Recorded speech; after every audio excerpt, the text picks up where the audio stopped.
Thank you all for joining us here today. I'm Judy Green. On August 30th, I stepped down from the Green Party of Canada leadership contest to put my full support behind David Merner. David has shown himself to be the unifier that the party needs. David has the vision of where we need to be, and he has the plan to get us there.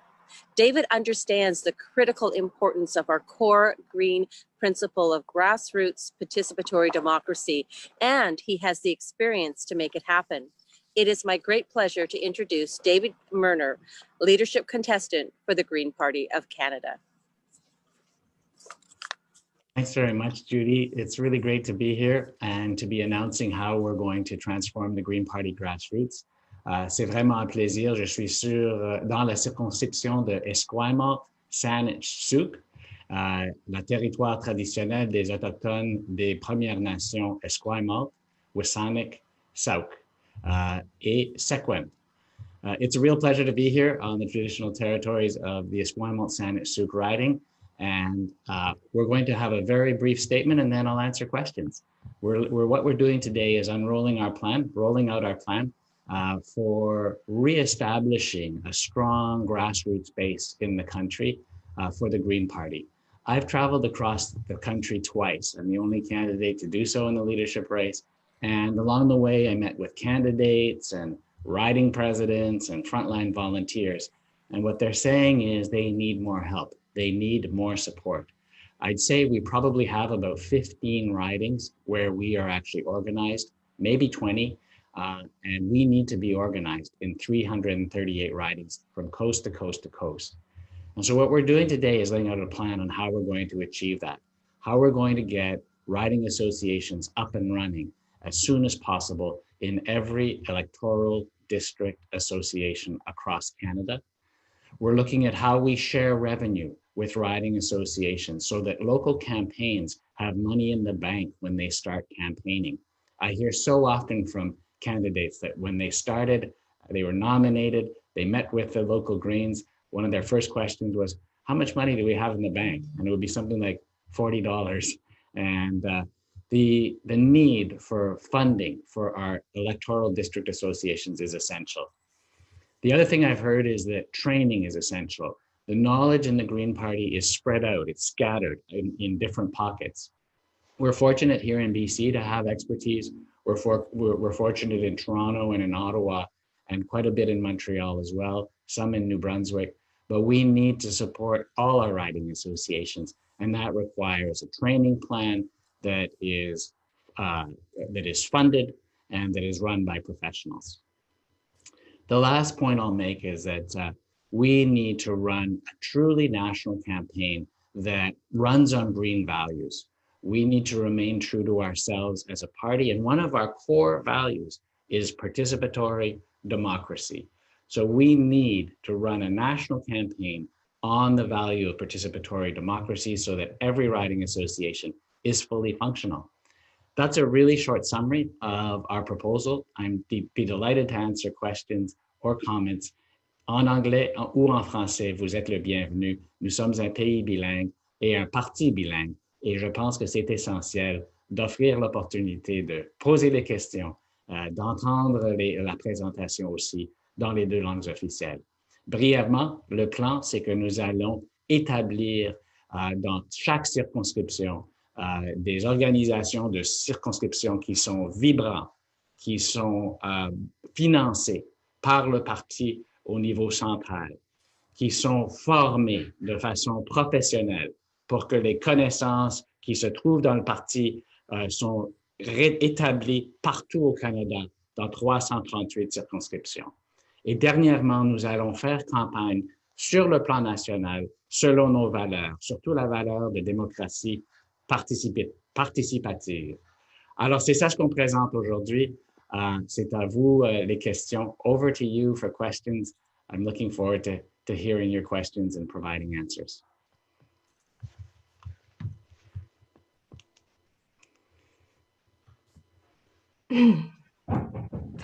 Go ahead, Jane. Looking forward to your question. I just wondered, David, I've heard the content, but this is slightly off topic, but have you got a comment on the electoral results in New Brunswick in terms of how the Green Party fared and our percentage of the popular vote? And Yes. perhaps something about our electoral system. Well, yeah, I'd love to comment on that. We went up in the popular vote in New Brunswick, which is a real success. We're now up to 15%. It's so great to see that our three candidates who won last time won this time. So we have 3 MLAs in the New Brunswick legislature. It is disappointing, though, to see that yet again, we have a government formed with 39% of the vote, and we got 15% of the vote. Much smaller proportion of the seats in the House of, in the legislature in New Brunswick.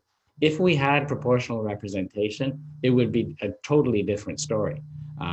We would be up in the, I believe, I've seen calculations saying we'd be up around 15 or 20 seats, but that's just not the way it works. And in New Brunswick or in Canada, we need proportional representation to have a fair reflection of a proportionality between the vote and the number of seats. Thank you. Yeah, thanks, Jane. And I am Other told questions? we do have some questions coming on Facebook. We're just waiting for them to be to come through the pipe, as it were, and I'll be moderating. Great. Thank you. Okay, so bear with me. This is a question en français. Pardon mon pronunciation. From France, Gagnon. Comment allez-vous chercher des nouveaux membres dans la grande région de Montréal, incluant la rive sud et rive nord? Merci beaucoup, France, pour la question et merci, Judy, pour l'avoir transmise. France, nous allons mettre beaucoup d'énergie au Québec et au Nouveau-Brunswick parce que nous pensons sincèrement que nous pouvons percer là avec un leader qui est complètement bilingue et qui a déjà fait campagne au Nouveau-Brunswick, au Québec et qui est capable de convaincre les gens dans la porte-à-porte et aussi gagner les débats des chefs. Je pense que c'est essentiel d'avoir un leader qui est bilingue et ça commence avec le leader. Moi, j'ai déjà fait campagne, j'ai été à Gatineau, Oka, Montréal, Montjoly, Ville de Québec, Chicoutimi, Trois-Rivières. On a fait une tournée il y a 2 semaines et c'est ça l'exemple. Il faut un leader qui est sur le terrain, qui est capable d'inspirer les bénévoles, de recruter les candidats et de gagner sur le terrain.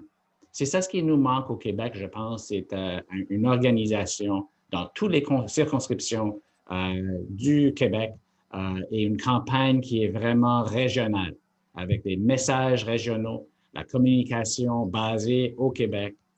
Et je suis convaincu, même un bureau régional, peut-être virtuel dans les temps de COVID, mais il nous faut vraiment faire un focus sérieux sur le Québec.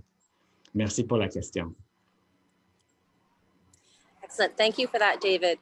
We have another question here from Brian McLean.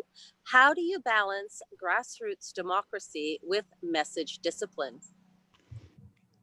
Brian, that's a great question. And especially in a party where one of our 6 core values is diversity. We do value diversity of opinion, but especially at campaign time, we need to be more focused. One of the reasons we underperformed in the 2019 campaign is we spent a lot of time on distractions.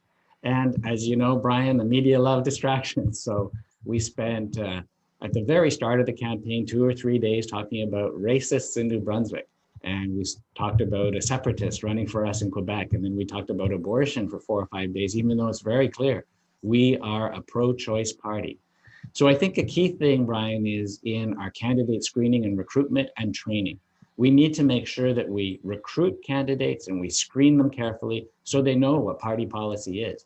And then we need to train our candidates so they know exactly what to say on our core policy, and we need to be more disciplined. That takes organization on the ground, and that's exactly what this release today is all about. We are about training up our volunteers and our candidates on the ground. A big part of that will be communications training to make sure that people know what our policy is. And if they don't agree with the policy, then they shouldn't be coming into the Green Party to run for us. We do have a diversity of views on places where our policy isn't specific. We welcome diverse viewpoints, but where our members have taken a stand, we really expect all candidates and the leader to respect the views of our membership. That's what participatory democracy is all about. That's one of our 6 core values as well. Thanks for the question, Brian. Excellent. We have another question en français. Oh, pardon.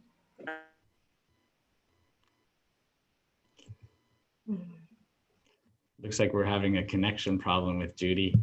I'm getting an incoming phone call that's taken my screen away. We'll try this again.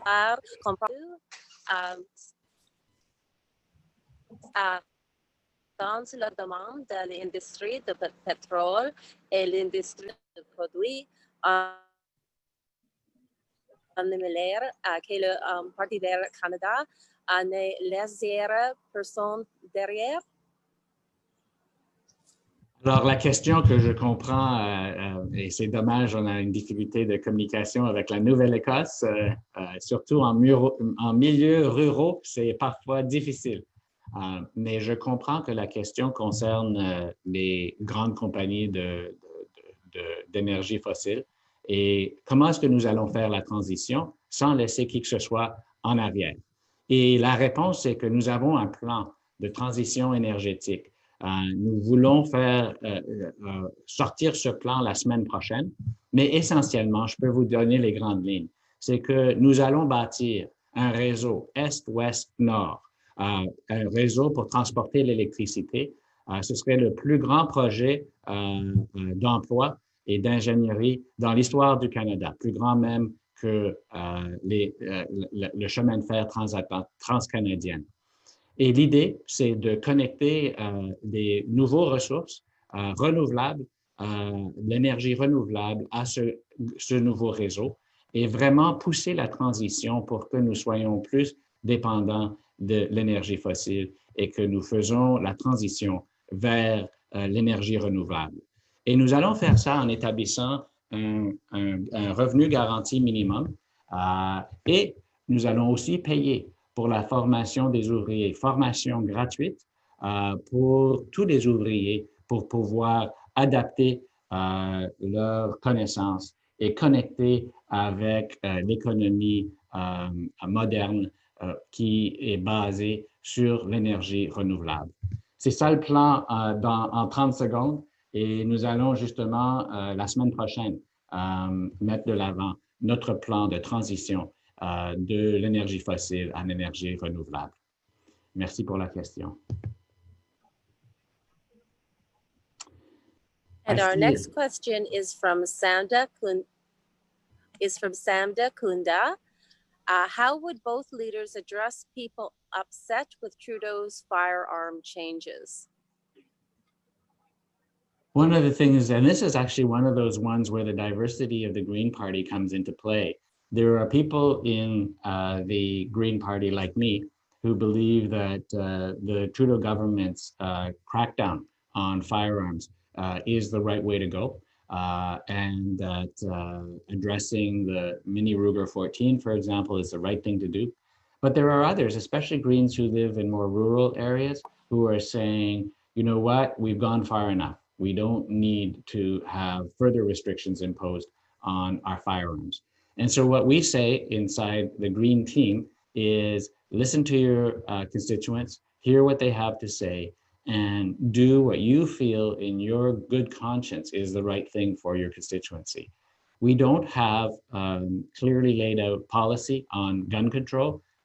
We have divisions within the Greens, and we respect those divisions.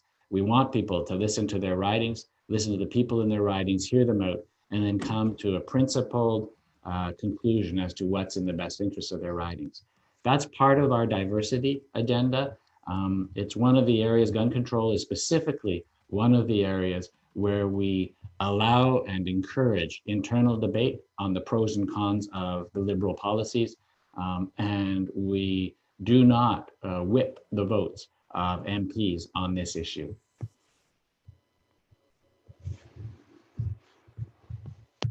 Thank you, David. Our next question is from Doreen Webb. What would you do as leader to advance proportional representation? Thank you for the question, Doreen. If I were leader, I would work with our shadow cabinet and our members on setting 3 priorities if we form the balance of power in a new government after the next election. We have the balance of power here in British Columbia. The BC Greens hold the balance of power, and they've entered into a confidence and supply agreement with the NDP to work together.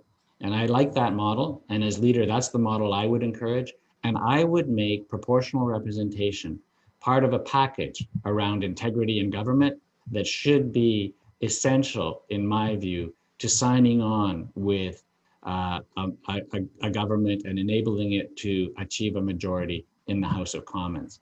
That'll be a discussion we need to confirm inside our party, but I'm a real fan of making proportional representation one of our 3 key priorities in a confidence and supply agreement. The other 2, by the way, number 1, our top priority would be a climate action plan with measurable, time-limited targets. And the second one would be a guaranteed livable income. It looks like the Liberals are already agreeing with us on the guaranteed livable income, according to press reports from Ottawa. So that one might actually be the easiest one. Thanks for the question, Doreen. And now we have a question from Anita Payne. These are awesome questions, by the way. Thanks. Keep them coming. How will you support women and minorities to become candidates? There are a couple of things on that, Anita, that I think are essential. One is that political science data shows that if women reach out to other women, especially at the local level, so you have people in riding associations who are on the executive of the riding association, or better yet, people who are the chief executive officer of the riding association, if they're reaching out systematically, that's key. So it has to start on the ground with women taking action in our party. And we have great, strong leadership by women, including Elizabeth May, in this way at the local level. But it also has to be backed up, I think, in a systemic way by the leader. The leader plays a really important role in crossing the country, meeting with women who might be interested in becoming a candidate. So once the local folks make the contact and make the pitch as to why somebody should run for us, then the leader should come and back that up, either in person or by phone. I'm a real fan of in-person politics, of reaching out in person and listening to people, hearing their concerns, finding solutions. And that's what we need to increase the number of women candidates. Women candidates also need more time. The political data shows this, political science data shows this. They need more time. They want to be nominated early, and they need time to get things in order to run. And I'm a real fan of early nominations. So if I'm leader, I'm going to be pushing the party to say, let's get nominations going in December, in January. If we have a federal election in the fall, we're going to have to move right away with nominations.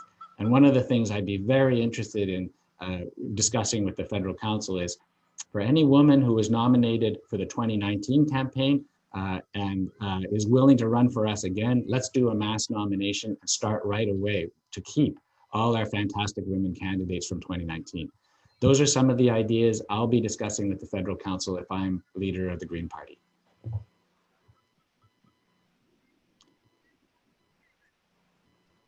Thank you for that, David. And I personally appreciate that, as well as being a candidate in the 2019 election.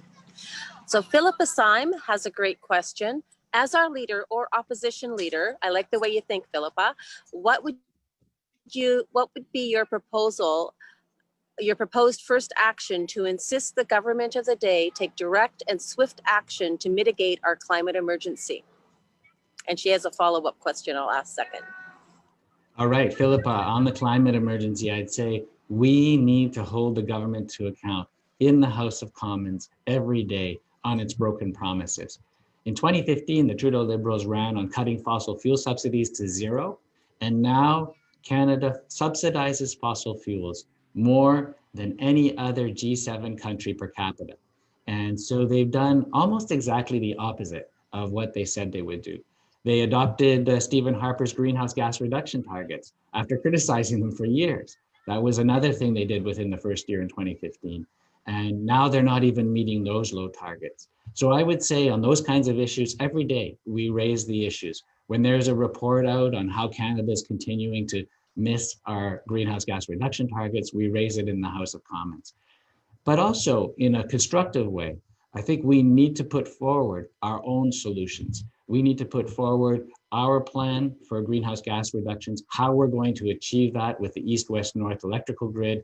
They are looking for projects right now to get the economy going. Let's put forward our projects. Let's make it easy for the Liberals to do the right thing. And I think there's evidence that that works. It looks like they might include the guaranteed livable income in the throne speech when the House resumes later this month. I think that's exciting. That's exactly the role the Green Party should play. The NDP have never campaigned on a guaranteed livable income, and we have since 1983, and it looks like our ideas might actually be taken up by the government. Imagine if we formed a minority, if we were the key players in forming a minority government after the next federal election, what we could do. And that's the hope I hold out to Canadians, is that if you elect Green members of Parliament, you will get the most socially progressive and fiscally responsible set of MPs in the House of Commons. Thanks for the question, Philip. I hear you have a follow-up. She does indeed. And I think this is an excellent follow-up. What means have you considered to ensure the Canadian public will be solidly behind that pressure? I love that, because this is exactly where the Green strength comes in, and that's our link to the activist movements, Extinction Rebellion, Friday Climate Strikers, the Sierra Clubs across the country, and so on. We need to keep that link vibrant, and we need to build that link so that the demonstrators are out on the Parliament Hill, calling politicians to account. And across the country, in every legislature and town hall, people are hearing that we must take the climate emergency seriously. We must take action now. And so that's one of the great strengths of the Greens, is our links to the activist movement related to the environment. I think there's room for progress. We have to do better in reaching out to the environmental groups in Quebec, especially.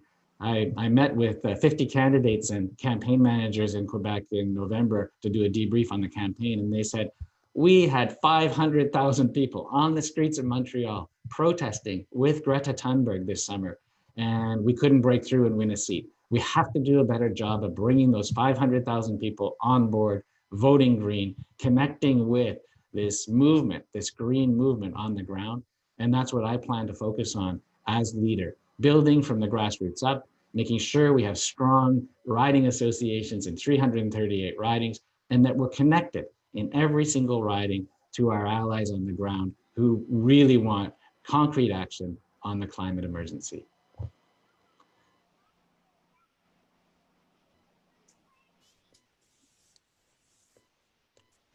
Judy, Excellent. over to you.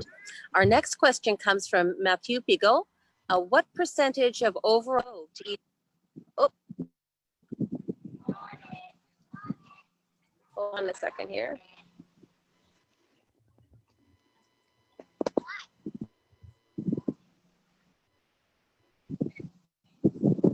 This is the joys of rural internet again. And can you hear me?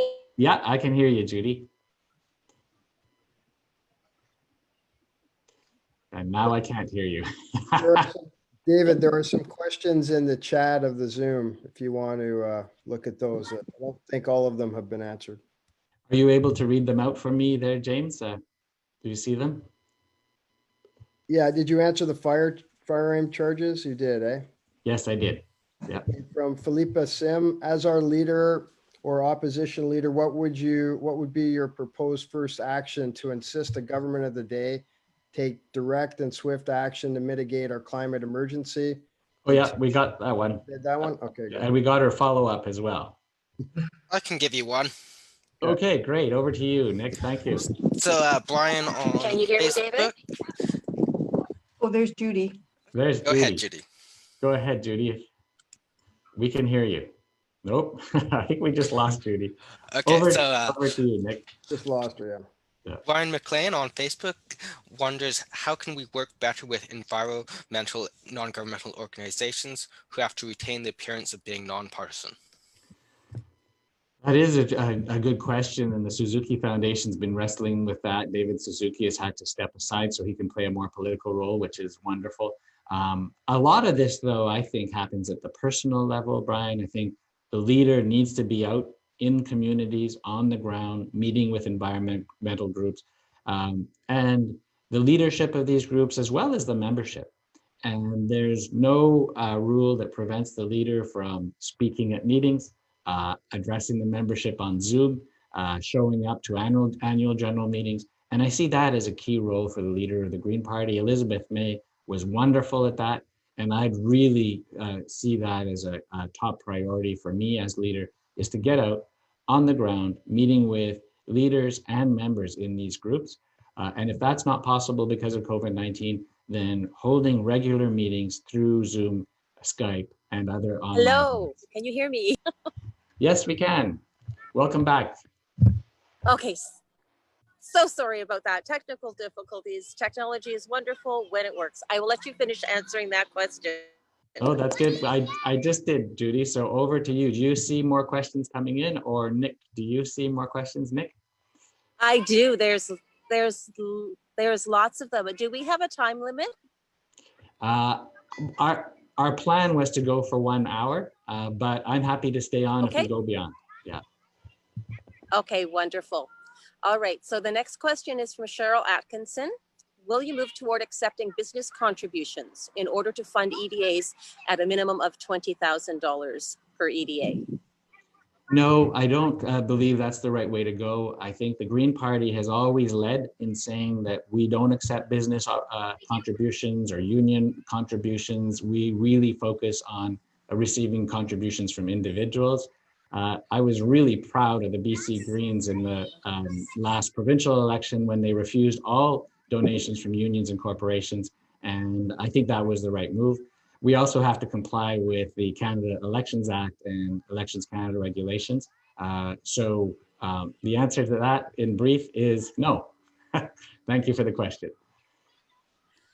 Our next question is from Kirk. I'm going to say Kirk E as I'm challenged with his last name, not knowing the pronunciation.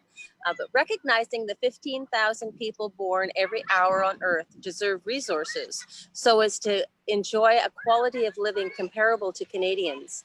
Who better than young Canadians to provide those resources? Which country and why, if not Canada, including oil and gas, trees, mining, and metals used in constructing electric vehicles, etc.? Thank you for the question, Kirk. I really appreciate it, and it's nice to see you back. It's really great. The answer is that Canada is a place that should be leading, and we can lead. We lead now in terms of best practices, and we should be really proud of that in terms of how our resource sectors work.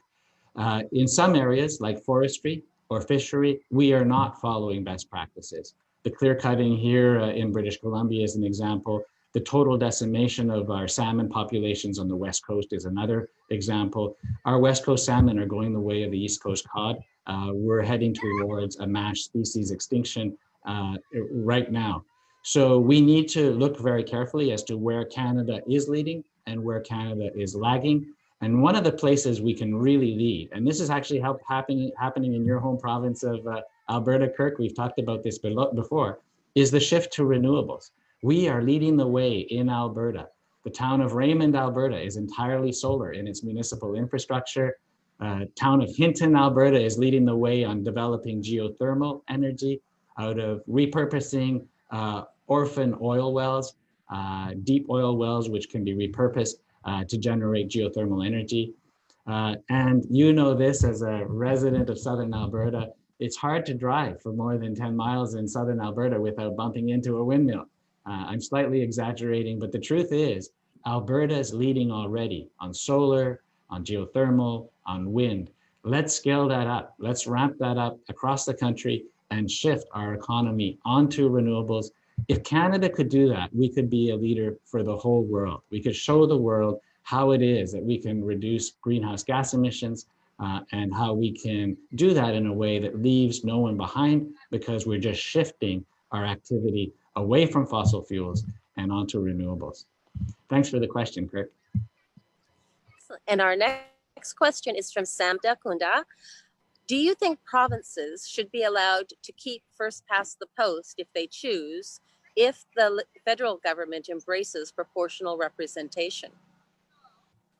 The answer is unfortunately yes. I'm a total advocate of proportional representation. I have been since I was a political science student at the University of Alberta. Proportional representation is much more fair, and the data is clear from political science data around the world. It's also much more progressive, pays much, governments elected under proportional representation pay much more attention to the environment and social justice and have much better outcomes as well. But unfortunately, the federal government cannot determine fair electoral processes for all jurisdictions. I'm kidding about the unfortunately, it's the way our constitution works. And so provinces have the right to set their own electoral systems. Federal government sets its system. And as a federal Green Party, we'll be campaigning very hard for changes to the Canada Elections Act to bring in proportional representation. As I said earlier, I think it should be one of our top 3 issues as part of an integrity in government package. The fair elections are critical, and that'll be a priority for the Green Party under my leadership. I'm sure it has been under Elizabeth May's leadership as well.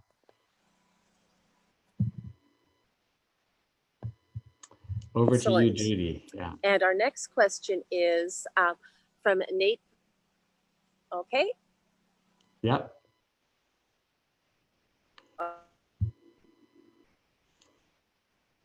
It looks like Judy's cutting out again. Can you hear me, Yes, David? we can. Yeah, we can hear you now. Having some technical difficulties. Good stuff. Okay, so our next question is from Nate Perron. How will the Green Party under your leadership help break the social construct of gender? That's a really fundamental question. And what we can do as Greens is model the right kinds of behaviors. And that starts at all levels. It starts at the top. For example, we have a hierarchical one leader party. I'm a fan of co-leadership.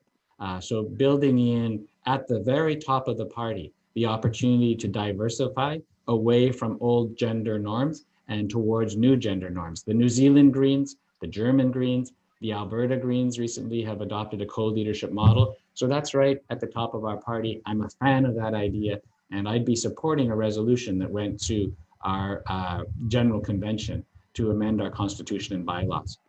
But it also has to start on the ground. So we need to have it at the top, but also right at the grassroots level, at our EDAs.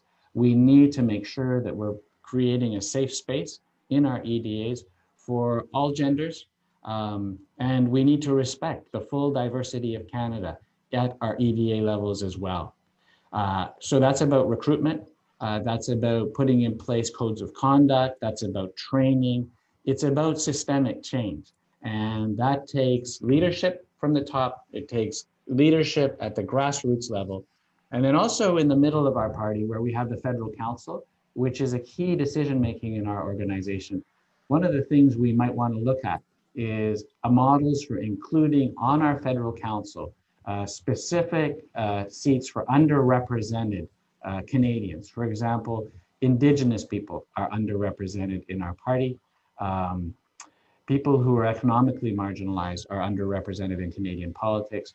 How can we make sure that our Federal Council addresses these inequalities? Gender inequalities, of course, the Green Party has had huge success on that, partly because of Elizabeth May, but we have to continue to move in the right direction on our vision of a broad vision of gender equality, but also the other inequalities that are really a problem in Canadian politics, where we don't have a full representation of the full diversity of Canada in Canadian politics and specifically inside the Green Party. So diversity is a key core value for us, one of our 6 core values, and we need to make sure we're living by that value every day in our individuals and how we behave inside the party, but also in our party structures. Thanks for the question. Excellent, David. We have a question from Samda Kunda.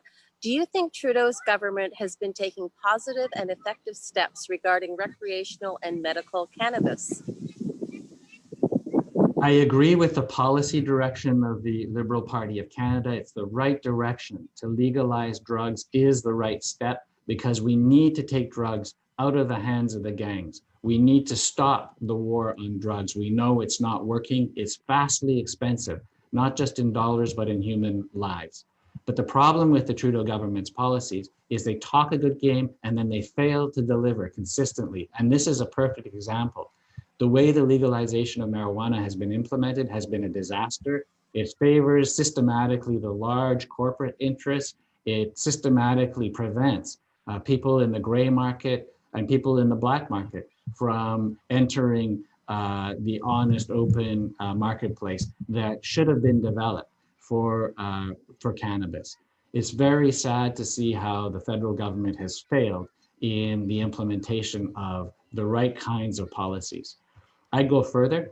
I'd also say if you look at the opioid crisis right now and look at the recommendations from experts in the field like Dr. Bonnie Henry here in British Columbia, we know we need to move much more quickly to legalization, following the successful examples in Portugal, Switzerland, and the Netherlands on how to address the opioid crisis.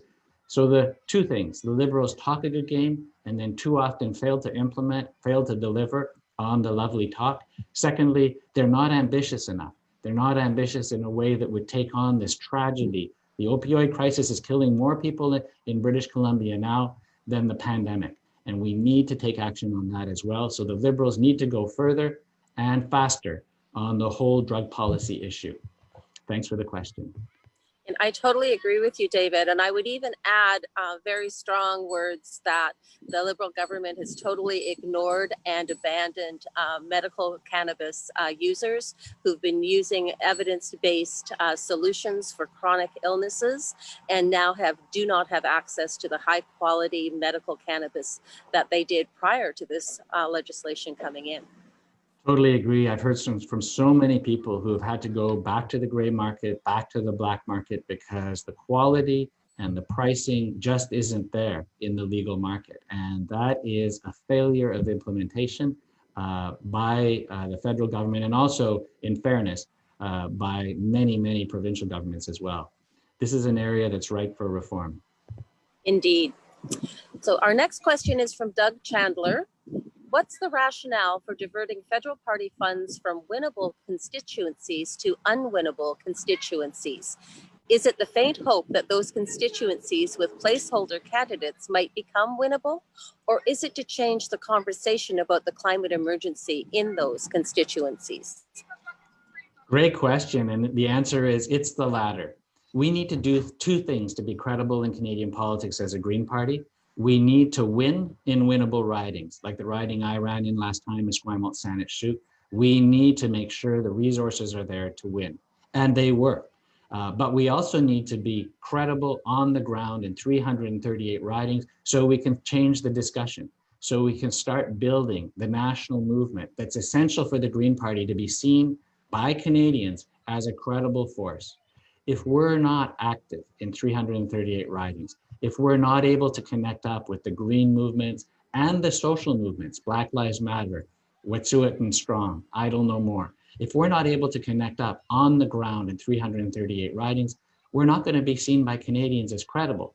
And what happens then, a week or two before election time, is voters will say, is the Green Party credible? How has the leader performed in the debates? How has the national campaign looked? Was it competent? Did they run 338 strong campaigns in every riding? Is this a credible party where I can put an X next to my local candidate? And if we don't have a party that's like that, if Canadians sense that we're not really seriously organized on the ground, if our message hasn't been clear, positive, compelling, convincing, then we're not going to win even in the winnable ridings. That was the lesson we learned from the 2019 campaign. We need to be competent across Canada from coast to coast to coast. It doesn't mean taking resources away from winnable ridings. It means enabling all the ridings to perform at a competent level. Great question. Excellent. And France Gagnon asks, do you know how many functional riding associations that you have across Canada, and how will you build the missing riding associations in the ridings for the next elections? Thank you, France. I've crossed the country twice, campaigning in this leadership campaign. I'm the only leadership candidate to do that. And I've met with literally hundreds of people in riding associations across Canada. I'm sorry to say the answer to your first question is we probably have 15, maybe 20 riding associations which are actually organized, where they can schedule a meeting and people will show up, where they're doing fundraising, where they're selling memberships.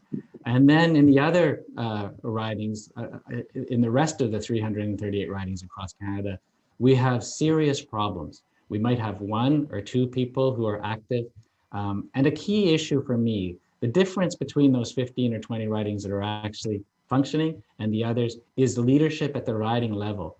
We often have volunteers who are fantastic, but they actually haven't been trained in how to organize a riding association, how to make sure that we have money in the bank when a candidate is nominated. How do we even make a phone bank work on our G-Vote system? So we need some pretty basic training across our country. And it's not difficult, it's just basic training. And the other thing we need to do is share the brilliant volunteers. We have unbelievable talent in our volunteer base. Very dedicated volunteers, very knowledgeable, but they seem to be concentrated in British Columbia, in Ottawa, in Toronto, some in Montreal as well. We need to use this talent and create a network across the 338 ridings so that every riding can start to build. Because we're not going to be able to build a movement of movements unless we're connected on the ground and unless we have the right kind of leadership. The key thing at the leadership level is somebody who's totally willing to spend their days traveling across the country, mobilizing volunteers, recruiting candidates, making sure that our party represents the full diversity of Canada. And if you go to my archive page, davidmerner.com, click on the events and then archive. You'll see where I've been over the last 10 months. I'm the only candidate who has traveled to riding after riding to listen, to hear what the problems are, and the solutions we laid out today. The need to fund local EDAs, the need to train local EDAs is basically the solution. These are the solutions that were identified in the ridings by the EDAs themselves. They want to be empowered, they want the resources, so let's deliver for them. And as a leadership candidate, I'm the only one in the race speaking about how important this is for us to build a party from the ground up. Thanks for the question, Paz. Thank you for that, David. And I'm still lobbying for a mentorship program so that we can share that institutional knowledge that is contained in a few people across all of our 338 ridings. Totally agree. That's part of the training program for sure.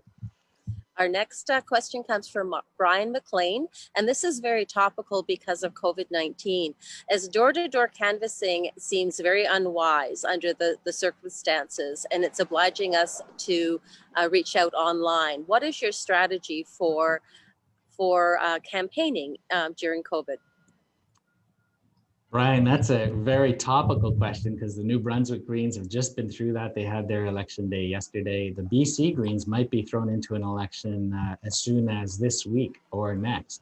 So Greens are struggling with that question right now. On my personal campaign for the leadership of the Green Party, it was controversial inside our team, and it's controversial with some Greens. How are you able to campaign during COVID-19?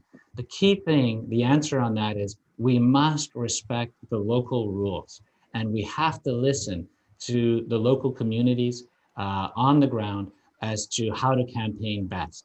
What I found in my own personal campaign over the last basically 10 months, we had a suspension basically from March until July.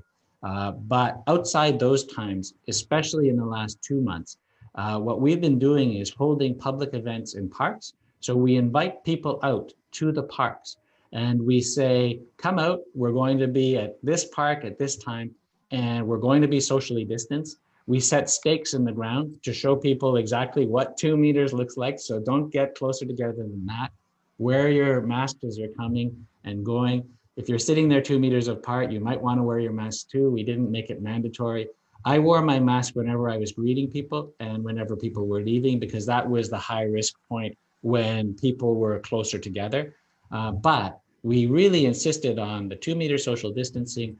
All our meetings were outdoors, and I'm a real fan of outdoor meetings. It changes the feeling of these meetings. In fact, if I become leader, I'm going to be campaigning outdoor all the time, inviting people out to public parks. It might be tough in Edmonton in February, but the idea is to get outdoors, and it changes the feel. People are much more relaxed. We'd often do our events near the water parks or the swings and slides where kids were, so parents could bring their kids. They'd stay socially distanced near there. We'd be away, but they could come over and listen with one ear.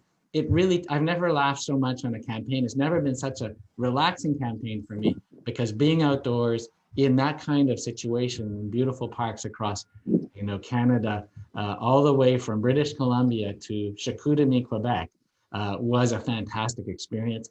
And I think if we campaign that way, it'll transform how the Green Party is seen in our communities. Bit of a long answer, but I'm very enthusiastic about outdoor campaigning, as you can tell. Yeah, we have learned a lot from this, from COVID-19 and how to adapt. And I agree with you, David. I think there's certain things that we've learned that we can take forward, even if we do get into a post-COVID world where we're not having to be quite so concerned about the physical distancing. Yeah, exactly. So our next question is from Philippa Simey. As Green leader, would you be prepared to step up and insist that large Canadian corporations and companies pay their fair share of taxes? And would you reinvest those funds in programs that support more Canadians working in smaller, environmentally sustainable businesses? Short answer is yes, Philippa, I appreciate your question. I worked at the Department of Justice as a litigator in the early stages of my career. And I specifically worked on 2 major pieces of litigation. One was going after pharmaceutical companies that were offshoring their profits. They were hiding their profits in places like Bermuda and Switzerland and other places in the Caribbean as well. And as a litigator for the Department of Justice, part of my job was to go and figure out how they were doing that and then bring them in to the courts in Canada, the tax court and federal courts of Canada. So I've seen it personally. The other group of companies we went after were tobacco companies smuggling cigarettes through the United States, through Akwesasne and into Quebec and Ontario and beyond. And so I've seen how these corporations have tried to avoid Canadian taxes, Canadian customs duties. In that case involving the tobacco companies, we actually went after them in the United States under their racketeering legislation. And so we need to take strong measures like that to hold corporate cheaters accountable. I'd go further too. I'd say it's not just people who are cheating on their taxes and on customs revenues. It's also the polluters who are passing on the burden of paying for their pollution to Canadians. And we've seen that with the orphan oil wells. We've seen it as almost a systematic practice where certain companies are going bankrupt to avoid paying out on their environmental obligations. Other states in the United States, including Montana, have found ways around that, ensuring that companies pay into trust accounts before they're allowed to develop, as opposed to giving them the opportunity to declare bankruptcy and leave the mess in the hands of Canadian taxpayers. This is a real problem in Alberta, Saskatchewan, northeastern British Columbia. So we need a systematic approach to companies that are shifting the burden onto other taxpayers and not paying their fair share of taxes. As for where the revenues go, as I mentioned earlier, I'm a real fan of the shift from fossil fuels onto renewables. It's not going to happen overnight. It's going to require a major investment of public funds to help us build on the talent we already have in Canada for developing renewable energy. But I do see that as a priority. In my own riding here in Esquimalt-Saanich-Sooke, the Sauk First Nation is entirely off diesel generators. They're on to solar. And it rains a lot here in my riding, especially in the wintertime, but they're entirely powering their reserve by solar. They're so successful, they're putting solar power back into the grid. So BC Hydro actually pays them, which is the way of the future. Let's enable our communities to develop those kinds of projects and prosper. Thanks for the question, Philippa. Awesome. Our next question is from Corey Levine. Despite the fact that the GPC has a broad social, political, and economic platform, there is still the perception that we are a single issue party that impacts on our ability to win seats. What would you do to shift this perception? I totally agree, Corey. We need to make sure that Canadians see us as the party of yes, the party of broad solutions to the climate emergency, to the pandemic, to getting our economy started again. And we need a leader who consistently talks about these things in a positive way and who makes them all a priority. The great thing about the Greens is we consistently have the best policy, but we need to simplify our policy and we need to connect the dots. We need to show Canadians how, for example, we can have the biggest job creation project in Canadian history, which is the east-west-north electrical grid. Team that up with rural internet connection, and so that we enable people in rural parts of our country to connect to the global economy without having to leave their homes. So long as they have a smartphone or a home computer that connects to the internet, they can work from home. I'm a real fan of putting forward a positive vision of how we connect up this east-west-north electrical grid to renewable resources powered locally, just like the example I gave on the Sauk First Nation getting off diesel fuel and onto solar. We have a fantastic positive story that links together not just the climate emergency, but also our economy, how to get it rolling again, how to address the pandemic in a more systematic way, because that is a global problem. And these pandemics are going to come at us time after time if we don't address the underlying problem, which is habitat destruction, wild animal habitat destruction, poverty, and the global climate emergency. So let's show Canadians how Greens connect the dots, how we're not just about one thing. We are a party with a very holistic approach to policy that is forward-looking and positive. Thanks for the question. Excellent. Sam Dakunda has a question about co-leadership. She wants to know if you live in a province with co-leaders and what your feelings are about co-leadership. I don't live in a province with co-leadership. In fact, we just elected a wonderful leader yesterday in British Columbia. Sonia Furstenau, I think, is going to do a fantastic job. But I am a fan of co-leadership. I've seen how it works in New Zealand and Germany.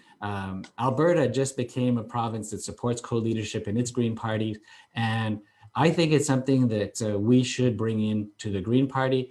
If a member brings forward a resolution to convention, we have a debate and Greens vote in favor of it, I'll be thrilled. Because I really think that the co-leadership model is a way of getting away from the old top-down hierarchical approach to politics, to sharing power. Two pairs of eyes and ears are better than one, especially in a huge country like Canada. And I think it allows us to build in diversity right at the top of our party. And diversity is one of our 6 core values. It has to be a priority for the Greens. So I am a real fan of co-leadership. I've heard the arguments against, and I respect the arguments against. But as I traveled the country in February and March, and then in July and August and September, I'm hearing from Greens basically at a 75-25, maybe even 80-20 percentage, that Greens really love the idea of co-leadership. And we'll have to deal with the problems associated with co-leadership, such as who do the media go to? Who do the members hold accountable? Is this going to confuse people? We will have to deal with those very legitimate concerns, which I've heard as I've traveled the country, but I believe we can. And you look at the German Greens, you look at the New Zealand Greens, they've figured it out. So let's follow the best practices in Green parties around the country. I'm a fan of co-leadership, and I think we should adopt that model too. Judy, over to you, if you can hear us. If not, you can, good. Okay, thank you, David. How are we doing on the Okay, questions? David, thank you. We're at an hour We're right running now. short on time now. We're coming up to the 1 hour mark. Yeah, I think we've got about two more that I'd like to ask. One is from early on, and I can't recall who asked it, but it was, how are you going to make inroads into Quebec? Yes, well, I actually did address that earlier. I said we must have a leader who's perfectly bilingual on day one. Many of the other candidates are learning French.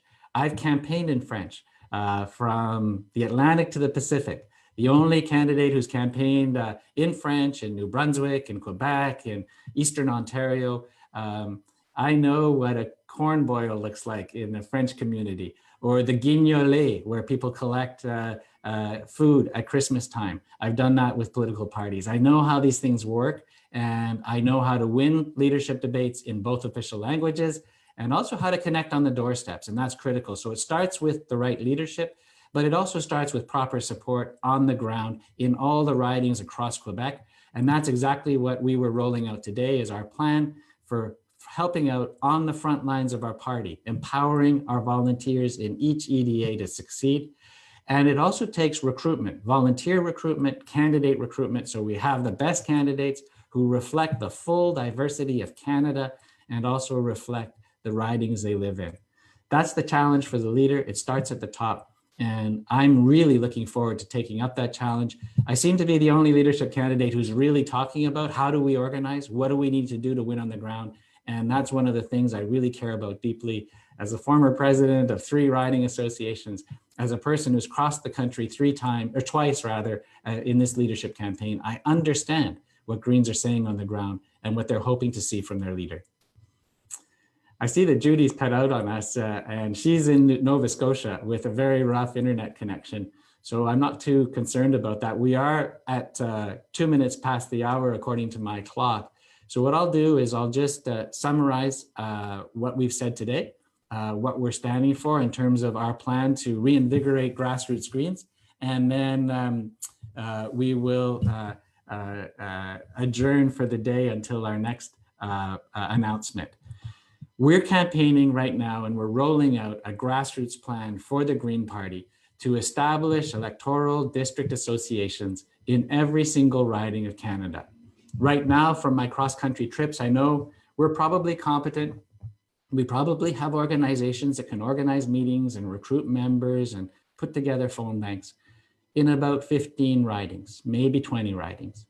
And that's not good enough. We need to be a strong, competent organization on the ground in 338 ridings. And to do that, we need to put resources into our frontline riding associations so they can actually compete. When they get a new candidate who comes in, the answer shouldn't be to the question, how much do we have in the bank? $40, which is typically what we have. It needs to be something like $5,000. So how can we get our 338 ridings, fundraising and organizing on the ground? So when an election is called, and it's possible we could have one in the fall, we are rolling already. What happens in our ridings is we don't have any activity between elections. People start up a month, 2 months, 3 months before, and that's not good enough. We need to do better with early nominations and better organization on the ground. I started knocking on doors in my own riding in Esquimalt-Saint-Nicholas in December of 2018. We knocked on doors all the way through till the election in October of 2019. And I felt that I hadn't started early enough. And if we'd had another month of organization or two, it would have made a difference. We came a close second. We got 26% of the vote here. We had 200 volunteers. We had 2,000 lawn signs out, and it still wasn't good enough to win. So we need to be organized on the ground in winnable ridings and in all 338 ridings.